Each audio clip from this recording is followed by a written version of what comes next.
आज मैं आप सभी को इंदौर की एक केस स्टडी के बारे में बताता हूं। श्री नितिन सुहानी जी एवं विष्णु सर के बंगले का वास्तु निरीक्षण करने के लिए आया हुआ हूं।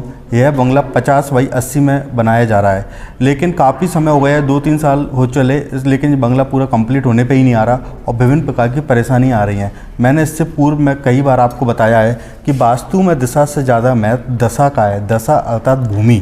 अगर हम जहाँ की बात करते हैं तो आप जो सब लोग देखिए, इन्होंने पूरा फाउंटेन एरिया बनाया है, लेकिन इसका जो पूरा एरिया है इसको पूरा ऊँचा कर दिया, अर्थात नॉर्थ ईस्ट इनने इसको उठा दिया।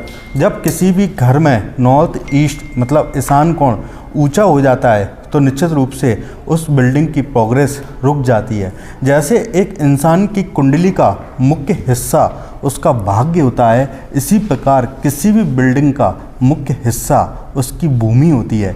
भूमि की मैं इसमें दूसरा दोष ये दिखाइए आप कि इसमें दूसरा दोष साउथ ईस्ट अग्निकोण में अग्निकोण इसको भी उठा दिया, जबकि अग्निकोण भी ऊंचा। इसके अलावा नैऋत्य कोण दक्षिण पश्चिम का कोण जो सबसे ऊंचा होना चाहिए उसको नीचा कर दिया। और वास्तु का पहला नियम है पूर्व उत्तर नीचा, पश्चिम दक्षिण ऊंचा।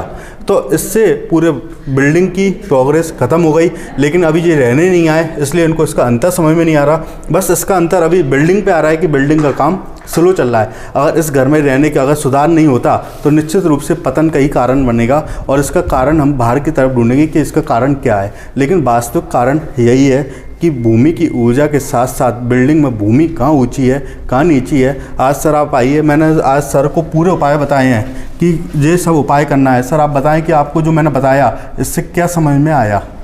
मंगल जी ने जो भी बताया है इसको हम जल्द से जल्द ठीक कराएंगे। नॉर्थ ईस्ट में जो ऊंचा है उसको भी डाउन कराना है, और अग्निकोण को जो ऊंचा कर रखा है उसको भी डाउन कराना है। निश्चित रूप से नीचा होते से ही सकारात्मक प्रभाव दिखेगा, बिल्डिंग भी कम समय में बनेगी, अच्छा लुक आएगा, रहने के बाद भी सुख प्राप्त होगा। सर आपने इंदौर बुलाया उसके लिए धन्यवाद। सभी मित्रों को धन्यवाद। जय जिनेंद्र।